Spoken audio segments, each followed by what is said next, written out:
Boa noite, irmãos. É com muita alegria que nós estamos nesta noite compartilhando o estudo do Evangelho segundo o Espiritismo. Agradecemos em nome da Sala Chico o convite, a presença ainda que virtual nesse momento em que a grande prova de amor, uma das grandes provas de amor ao nosso próximo é manter esse distanciamento. Nós nos sentimos muito gratos pela oportunidade de estarmos compartilhando esse momento de estudo e de aprendizado com todos. Nesta noite, nós vamos falar de uma passagem de Jesus no Templo de Salomão, na sua ida a Jerusalém, contida no capítulo 26. É uma passagem até muito polêmica, em que se abre um vasto campo de discussão a respeito da atitude de Jesus.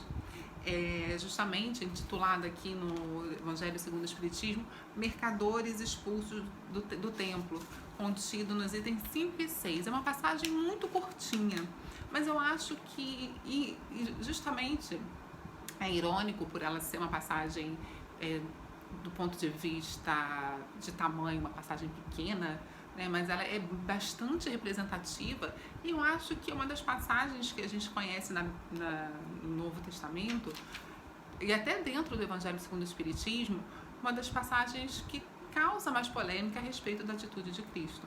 E a gente para pensar o que realmente representa, e nesse sentido a gente tem que se ater a alguns pontos que a gente vai pontuar nessa noite brevemente. Eu gostaria de compartilhar o trecho do Evangelho. Eu sei que todos têm o Evangelho disponível, mas como nesse momento as palavras utilizadas pelos apóstolos são muito importantes, eu vou buscar recuperá-las para que a gente possa estar trabalhando e compreendendo esse momento da vida de Cristo, esse ensinamento de Cristo dentro dessa passagem do Templo de Jerusalém. E começa assim: eles vieram em seguida a Jerusalém. Jesus, entrando no templo, começou por expulsar dali os que vendiam e compravam. Derrubou as mesas dos cambistas e os bancos dos que vendiam pombos, e não permitiu que alguém transportasse qualquer utensílio pelo templo. Ao mesmo tempo que instruía, dizendo: não está escrito, minha casa será chamada casa de oração para todas as nações? Entretanto, fizeste dela um covil de ladrões. Os príncipes dos sacerdotes, ouvindo isso, procuravam meios de perderem, pois o temiam, visto que todo o povo era tomado de admiração pela sua doutrina, contido no Evangelho de São Marcos e no Evangelho de São Mateus. Essa passagem também está no Evangelho de São João e no Evangelho de São Lucas. Então, em 4 evangelhos diferentes são relatados, essa passagem ela é relatada. E dentro da explicação de Kardec, aqui no Evangelho segundo o Espiritismo, deixa muito claro que Jesus, nessa passagem, está condenando o tráfico de coisas santas sob qualquer forma. Então, assim, isso é muito autoexplicativo, né? Jesus está ali condenando o tráfico das coisas santas de qualquer maneira.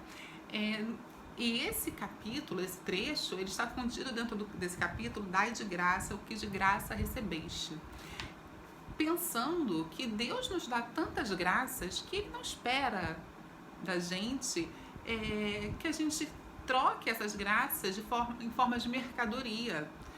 Que tipo de graça? A gente deve avaliar que tipo de graça é essa que a gente recebe de Deus e que a gente está oferecendo a Deus em retorno. O que nós estamos oferecendo em retorno às graças recebidas? Então, é uma reflexão que Jesus nos convida a fazer através dessas suas atitudes. Mas nesse momento, eu gostaria de nos ater à representatividade das atitudes de Cristo, que eu acho que é uma das coisas que causa muita polêmica. Em primeiro lugar, a gente deve lembrar quem é Jesus, né? Então, quando a gente fala dos mercadores expulsos do templo, a primeira imagem que se tem, até nos filmes mesmo, em que essa cena ela é retratada, a gente vê uma certa fúria, uma certa ira nas atitudes de Jesus, e que quando a gente para analisar quem é de fato Jesus, esse Espírito puro, esse Espírito que nos apresentou as bem-aventuranças, afirmando que o reino dos céus pertence aos brandos e pacíficos, será que ele seria capaz de ter uma atitude intempestiva nessa passagem de Jerusalém? A gente lembra que esse templo era um templo de peregrinação.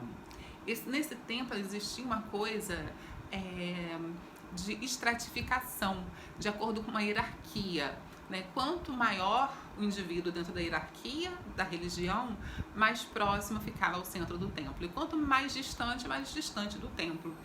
E os mercadores ficavam em toda a sua volta oferecendo as suas mercadorias, os banqueiros oferecendo os seus serviços para que as pessoas comprassem uma espécie de indulgência para ofertar a Deus.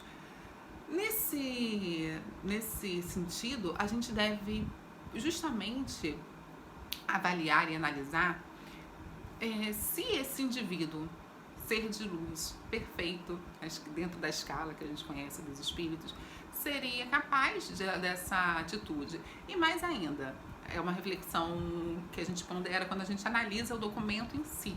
É uma análise crítica do documento escrito.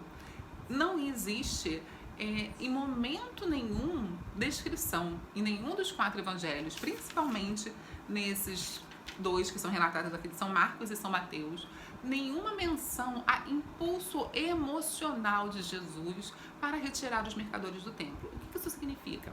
Não está dizendo que Jesus foi movido por ira, por uma paixão momentânea em que ele foi tomado e se rebelou contra aquelas ações dentro do templo. Muito pelo contrário. Por isso que eu fiz questão de ler toda a passagem, que nós não encontramos aqui nenhuma menção justamente esse impulso emocional que levou a Jesus a tomar essa atitude. Muito pelo contrário. Após afirmar que Jesus expulsou aqueles que vendiam e os que compravam dos templos, ele derrubou as coisas dos cambistas e os bancos dos que vendiam pombos. Mas ao mesmo tempo ele instruía, ao mesmo tempo que ele afastava aquilo que não condizia com o que se esperava, o que se espera, né, de o adorador verdadeiro de Deus, daquele que busca a graça verdadeira de Deus. Então ele estava afastando aquelas pessoas, libertando os animais, por isso ele estava com chicote para separar os animais, e ele ao mesmo tempo instruía. A finalidade de Jesus é pedagógica, a finalidade de Jesus é ensinar, mais uma vez, como todas as suas atitudes. Ele tem o objetivo de nos instruir através de suas atitudes, de libertar aquele espaço que ele afirma: minha casa será chamada casa de orações por todas as nações. Ali não é uma casa de oração, é uma casa onde a graça deve ser alcançada. E essa graça só pode ser alcançada através do mérito próprio. Eu não posso terceirizar esse mérito através do sacrifício de animais, através de fazer uma promessa e a outra pessoa ter que cumprir essa promessa. Uma coisa que era muito tradicional era a mãe fazer uma promessa para a filha cumprir através de não cortar o cabelo durante 7 anos. A filha ficava lá 7 anos sem cortar o cabelo, numa atitude em cumprimento da promessa que foi feita pelo pai. A mãe estava terceirizando aquele pedido que ela mesma estava fazendo. Eu não estou fazendo uma crítica, a gente está falando sobre essa ideia de terceirização da graça e do pedido.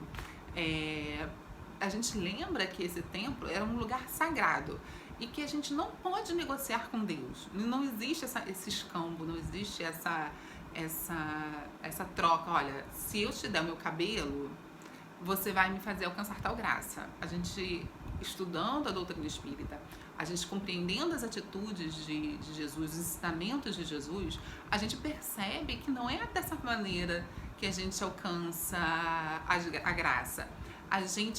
porque a gente não tem como comercializar o que é sagrado, não tem como contar os números de caridades que nós fizemos para que isso possa ser acumulado e alcançado uma graça ser alcançada a partir do momento que você alcançou um determinado número de caridades realizadas. E por esse motivo, né, mas o que talvez nos leve a pensar numa atitude mais violenta de Jesus, né?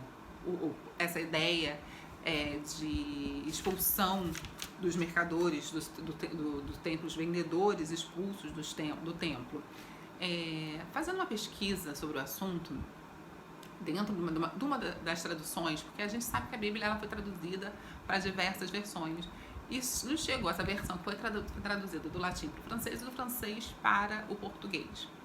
Numa das traduções mais próximas, que é da língua grega diretamente, esse capítulo ele não se chama Mercadores Expulsos do Templo.